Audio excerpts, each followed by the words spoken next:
Bonjour Frédéric. Ça va, Frédéric? Ouais. Ça va bien? Les Frédéric se disent bonjour. Hein. Alors, En fait, je te passe à la main. Ça va. Ouais. Alors, alors oui, qu'est-ce que je pourrais dire? Je t'ai souvent parlé ces dernières semaines de la drogue en France. Hein. Ouais. Je t'avais dit que la drogue, évidemment, tout le monde le sait, a envahi toutes nos moyennes et grandes villes. Mais ce que je ne savais pas, c'est qu'elle a envahi aussi les campagnes françaises. Et je t'avais dit plusieurs fois que Patrick Sébastien, l'humoriste Patrick Sébastien, qui habite à Martel dans le Lot, lors d'une déclaration à la télévision, à l'émission L'invité sur TV5, avait sorti cette phrase pour moi incroyable: chez moi, dans le Lot, la drogue est partout. Eh bien, je te confirme que c'est vrai.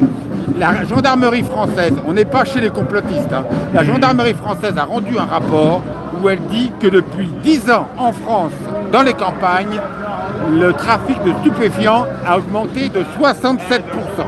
67% d'augmentation de trafic de stupéfiants dans les campagnes françaises depuis 10 ans.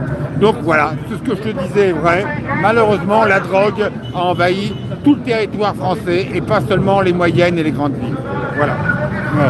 Voilà. Sinon, sous la politique, oui, maintenant, ils ont sorti du placard le fantôme de Bayrou. Après avoir sorti du placard le fantôme de Bayrou, deux personnes qui appartiennent à des camps politiques peu représentés à l'Assemblée nationale, extrêmement minoritaires à l'Assemblée nationale. Alors on a beaucoup de mal à comprendre la pensée de Macron. Il faut dire que, comme je te l'ai dit, tout l'été 2024 après les élections, on a une chambre plus près d'être ingouvernable que gouvernable. Donc le Parti Socialiste, hier, par la bouche de son patron Olivier Faure, a dit qu'il ne participerait pas au gouvernement et qu'il n'a pas signé de non-censure, de contrat de non-censure. Donc, le Bayrou, on va voir comment il va constituer son gouvernement, mais apparemment, il va avoir contre lui toute la gauche réunie, tout le RN, parce que le RN a profité de la censure électoralement. Dans les sondages, ils ont explosé. Le RN, contrairement à ce que disaient les médias mainstream, a beaucoup profité de la censure au niveau des intentions de vote, des sondages. Donc il va avoir contre lui, Bayrou, tout le front gauche. Il va avoir contre lui le RN, c'est déjà beaucoup. Le LR n'aime pas Bayrou, surtout Sarkozy, on le sait, déteste Bayrou, parce qu'en 2012, Bayrou avait appelé à voter pour Hollande plutôt que Sarkozy. Donc Sarkozy et LR n'aiment pas du tout Bayrou.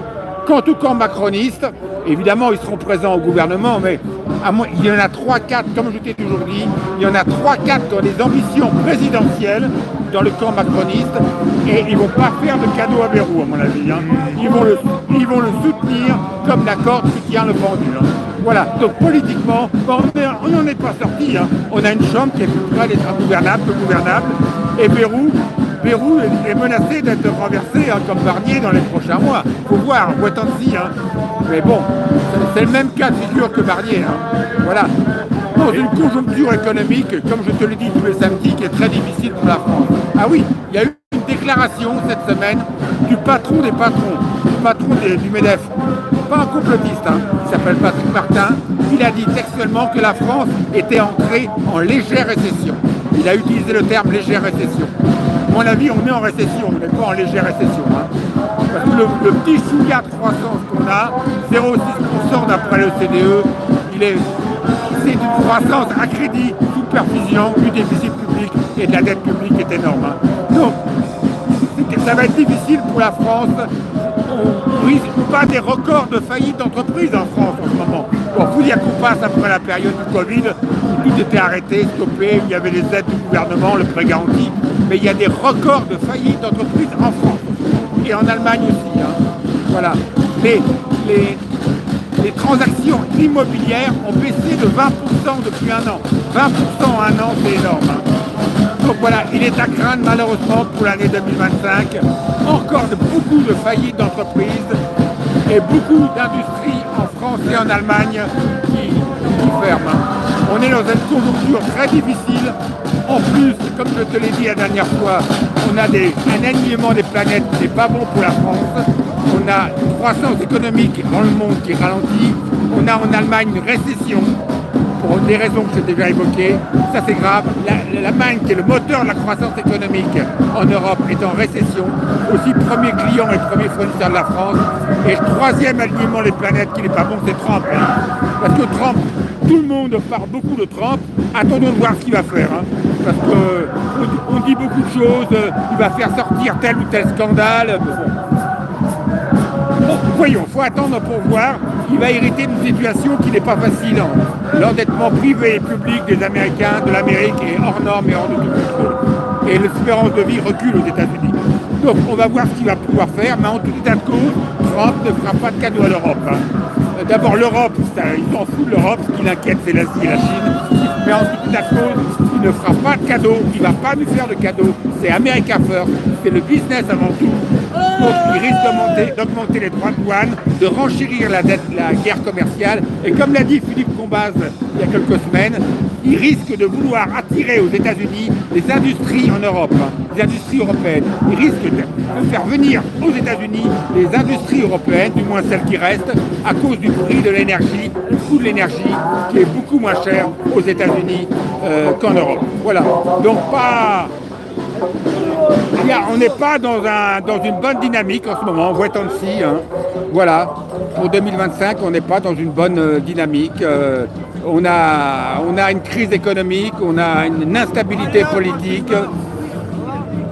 C'est pas facile. C'est pas facile en ce moment, je sais pas. Alors pour 2025, c'est qu'il faut souhaiter d'abord pour nous avoir la santé, évidemment, parce que sans la santé, on ne peut rien bâtir le solide. Et puis essayer de se créer des groupes, des réseaux. Tout marche par réseau maintenant, des réseaux d'amis où on peut s'entraider. Voilà, c'est très important, les réseaux d'amis, on peut s'entraider. Faire marcher les petits commerces, faire marcher peut-être les petits paysans français, essayer. Alors Bérou, il a du sang paysan, hein. Je crois qu'il est petit-fils de paysan, hein, comme moi d'ailleurs. Il est petit-fils de paysan, espérons qu'il va s'occuper un peu des paysans, hein, parce que les pauvres paysans, à l'échelle mondiale, nos paysans français ne sont plus compétitifs, parce qu'ailleurs, face aux grandes fermes internationales, aux majors agricoles internationales, aux grands trusts financiers internationaux, nos pauvres paysans français ne sont plus compétitifs. Hein. Ailleurs qu'en France, les coûts pour l'agriculture sont beaucoup moins élevés, il y a beaucoup moins de normes sociales, environnementales, donc nos pauvres paysans ne peuvent pas tenir le coup. Et puis il faut dire que les Français maintenant vont au moins cher. D'abord les Français mangent de moins en moins de viande, hein. Et les Français achètent ce qui est le moins cher en nourriture. La part de l'alimentation dans le budget a beaucoup diminué depuis les années 60. Hein. Parce qu'il y a d'autres dépenses maintenant à financer, il y a tout ce qui est les nouveaux moyens de communication, il y a l'immobilier qui est hors de prix, donc la part du budget, la part de l'alimentation dans le budget de chaque ménage a énormément baissé depuis les années 60. Donc les Français souvent maintenant achètent de l'alimentation, achètent l'alimentation la moins chère. Et l'alimentation la moins chère, souvent, elle est fabriquée hors de France. Hein. Voilà, parce qu'ils n'ont pas les mêmes coûts salariaux et les mêmes normes sociales, environnementales. Nous, on nous impose des tas de normes. On impose aux paysans, comme d'ailleurs au reste de la population, des tas de normes, de réglementations que n'ont pas les paysans dans les lointaines régions du monde. Hein. Voilà. Et puis bon, les pauvres paysans français, comme je te l'ai dit, ils ont affaire à des majors agricoles mondiales financés par des grands trusts financiers mondiaux. Ils peuvent pas durer. Hein. Ils tiennent le coup grâce aux aides européennes à la PAC. Hein. C'est tout. Hein. À part les grosses exploitations céréalières de la Beauce, évidemment, c'est différent. Mais de pauvres paysans, malheureusement, ils peuvent pas. Ils ont tendance à disparaître. Hein. Voilà. Donc voilà, Bérou, c'est peut-être une des bonnes choses. Peut-être, comme il est petit-fils de paysan, espérons qu'il va se soucier un peu du sort de nos paysans. Hein. Voilà. Mais bon, Bérou, c'est toujours pareil, il sort du même moule que tous les autres, de la haute fonction publique. Il n'a jamais travaillé dans le privé, il ne connaît pas le business international, les marchés internationaux. Il a, comme Barnier, comme Macron, comme Attal, comme Bardella, comme tout le monde, c'est des gens qui sortent du même moule, des écoles d'administration, de la haute fonction publique. Et c'est peut-être ça le plus grand danger qu'a l'Europe en ce moment. Hein. L'Europe coule, l'Europe c'est le Titanic. Hein. Avec l'Allemagne qui est en récession grave, la première puissance, nous on est pareil. Hein.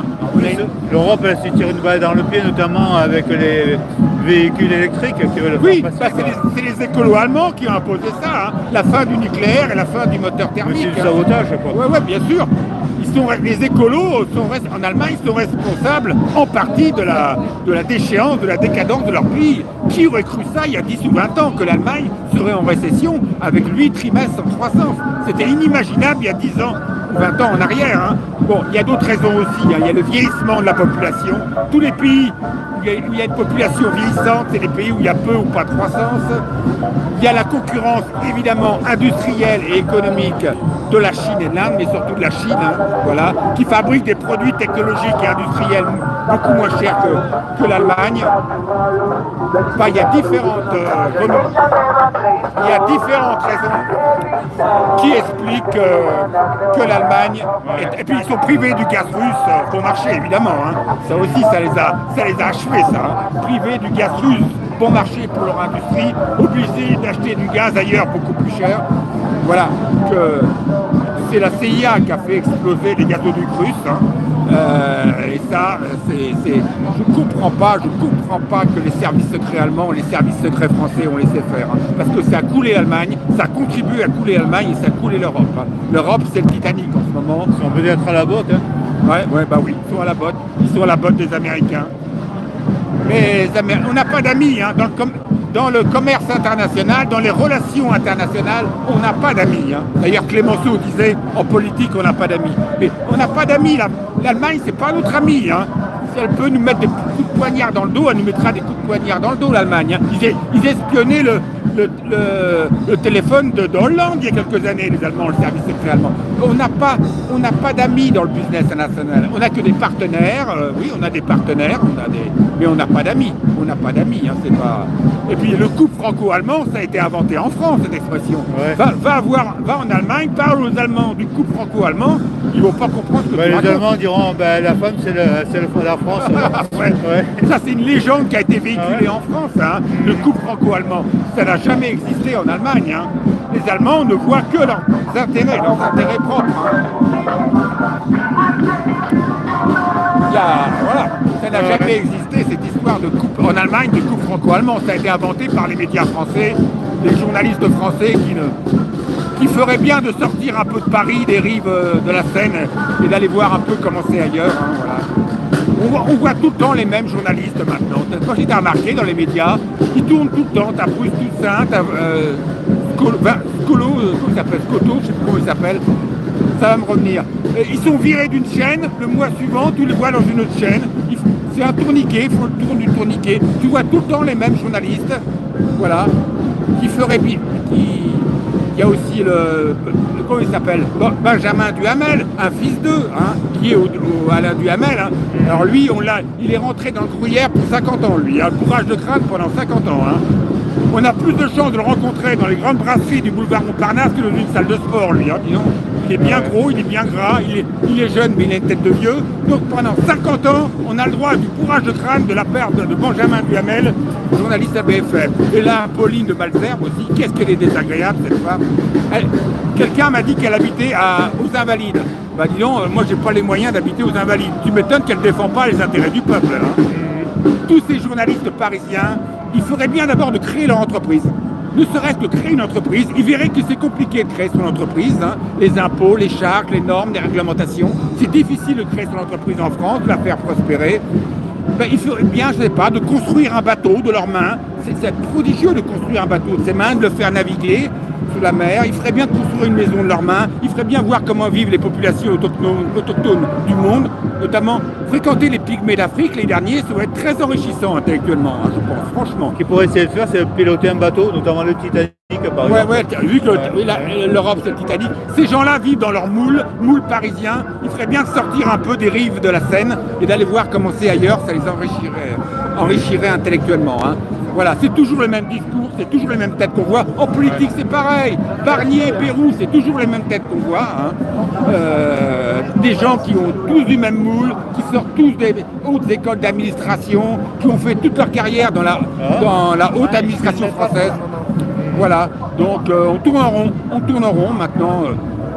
Je ne sais pas ce que va Je ne sais pas ce qui va arriver en 2025, je suis incapable de prédire l'avenir, mais enfin, c'est pas engageant cette année 2025, hein, avec une récession qui s'installe en Europe. Voilà, donc c'est pas gai, c'est une instabilité politique en France et en Allemagne aussi, parce que la crise économique en Allemagne, dont je te laboure la tête depuis des mois, elle a abouti sur une crise politique. Le gouvernement a sauté, la coalition en place a sauté, il y a des élections législatives anticipées au mois de février et on ne sait pas ce qui va en sortir. Il y a deux risques pour la France. Soit il n'y a pas de majorité claire comme en France. Alors là, on en a pour des mois, ils en ont pour des mois à constituer un gouvernement, parce que les Allemands, plusieurs fois, ont mis des mois à constituer un gouvernement quand il n'y a pas de majorité claire. Ou alors, peut-être pire, si un conservateur de droite comme Frédéric Merz l'emporte, alors lui, à mon avis, le ton va changer avec la France. Hein. Il va plus du tout, il va s'essuyer les pieds sur la France. Et les Allemands sont très énervés concernant la France, qui ne respecte pas ses objectifs budgétaires depuis longtemps. Hein. Voilà. Donc voilà, il n'y a rien de réjouissant. Moi, à mon niveau, je ne vois rien de réjouissant pour l'année 2025, qui risque de ressembler beaucoup à l'année 2024. Il faudra simplement avoir un œil sur les États-Unis, parce que malheureusement, tout dépend des États-Unis pour tout. Voir ce que va faire Trump, voir ce qu'il va pouvoir faire. Il n'est pas évident qu'il puisse faire beaucoup de choses au niveau intérieur, avec America First, la politique America First, au niveau extérieur, ce qu'il va faire pour l'Ukraine et pour la Palestine. Est-ce qu'il il part pas sur une logique guerrière, mais va-t-il pouvoir instaurer un semblant de paix en Ukraine et en Palestine? C'est pas sûr du tout. Voir ce que va faire la Banque centrale américaine aussi au niveau des taux. Voilà, on dépend beaucoup de ce qui se passe aux États-Unis. Malheureusement, je vois pas tellement au niveau de l'Europe de choses qui pourraient se passer de choses importantes qui pourraient se passer en 2025. Il faudra suivre ce qui se passe aux États-Unis avec Trump et voilà. Ouais. Voilà. Ouais. Attendons et voyons. Bah oui, attends-y, parce que je pense pas qu'en Europe il se passe grand-chose. Il faudra avoir l'œil sur les États-Unis. Malheureusement, c'est eux qui nous donneront le là, sur les prochaines années. Ce que va faire Trump, ce que va pouvoir faire Trump au niveau de sa politique intérieure et extérieure, ce que va faire la Banque centrale américaine. Voilà, c'est pas... Et il y a un moment, il faudra que la France passe à la caisse, et là, ça va faire mal. Mais pour l'instant, les agences de notation ont été très gentilles avec la France. Elles n'ont pas dégradé la France. Quoique, quand on lit leur rapport, ils ne font pas beaucoup d'illusions sur la France et sur la volonté de réduire ses déficits, mais je pense qu'il y a une volonté mondiale en ce moment de la part de l'Europe et du FMI de ne pas taper sur la France. Parce que étant donné que la première puissance de la zone euro est en récession, l'Allemagne, que la deuxième et troisième puissance, la France et l'Italie, ne sont pas bien du tout, avec une dette énorme et pas de croissance, je pense qu'on veut ménager la France. Parce que si la France coule, l'Europe, la zone euro coule. Et si la zone euro coule, c'est le monde entier qui coule. Donc... voilà, et puis ils savent aussi qu'on a un très beau taux d'épargne privée en France aussi. Hein. Ils savent que Bercy, le ministère des Finances, a un grand pouvoir d'expertise pour lever les impôts, et ils savent qu'on a un taux d'épargne privé de 6 000 euros. Le patrimoine des Français, c'est 14 000 milliards d'euros, et 6 000 milliards d'épargne privée, ça rassure beaucoup les investisseurs internationaux qui continuent massivement à acheter de la dette publique française. Hein. Donc ils ne se sont pas encore servis sur cette partie-là, et le jour ça va bien. Ils ne se sont pas encore servis sur ça, quoi. Allez, c'est le débat actuellement, oui, depuis plusieurs mois. Vont-ils se servir sur l'épargne des Français? C'est le débat qui agite, qui fait cogiter beaucoup de gens dans la finance. Est-ce qu'ils vont se servir sur les comptes d'épargne, sur l'épargne des Français, qui est investie massivement en assurance vie? Je sais pas. Moi, j'ai quand même du mal à y croire, parce que ça serait un choc psychologique quand même. Hein. Raymond Barre disait « L'économie repose à 50% sur la confiance ». Il avait raison. Et il disait aussi « L'économie se venge toujours ». Phrase célèbre de Raymond Barre. Alors, s'il tape sur l'épargne des Français, la confiance, alors là, elle va s'évaporer complètement. Les gens vont se crisper, vont être en colère, vont se crisper, vont dépenser moins, vont consommer moins. Je pense que ça va être contre-productif, personnellement. Alors j'espère que le prochain gouvernement ne va pas augmenter les impôts. Hein. Barnier, lui, voulait augmenter les impôts, soi-disant sur les plus riches. Alors, les plus riches, ils ont déjà pris leur disposition, à mon avis, depuis longtemps. Hein. Mais à mon avis, il ne faut pas augmenter les impôts. On est le pays au monde, on détient le recordman du monde de l'imposition par rapport au PIB. C'est nous, Français, qui payons le plus d'impôts au monde par rapport au PIB. On ne va pas encore augmenter les impôts. C'est vrai que si on baissait les impôts, je pense qu'il y aurait plus de rentrée fiscale, quoi. Bah, il faudrait peut-être diminuer, voir le train de vie de l'État et diminuer le train de vie de l'État. Pas toucher évidemment aux hôpitaux publics, à la santé, pas toucher même aux fonctionnaires qui sont sur le terrain, quels qu'ils soient. Mais il faudrait peut-être d'abord voir un peu tous ces fonctionnaires qui sont planqués dans les bureaux. Il y en aurait des dizaines de milliers, tous les ministères, les agences nationales de ceci, les agences nationales de cela, les comités Théodule, les comités Ursus. Voilà, il faudrait le train de vie de l'État, ce qu'on pourrait supprimer. Il faudrait voir aussi tous les strates administratives qu'on a dans l'État, entre les mairies, les cantons, les départements, les régions, l'État, Bruxelles. Il faudrait peut-être voir à supprimer certains strates administratifs français. Mais pour moi, augmenter les impôts dans un pays qui détient déjà le recordman du monde des impôts, c'est contre-productif. Faut pas augmenter les impôts en France. Non, parce que c'était une courbe qui est connue. Si jamais tu augmentes trop les impôts, les gens ils fuient l'impôt. Bah ouais. Même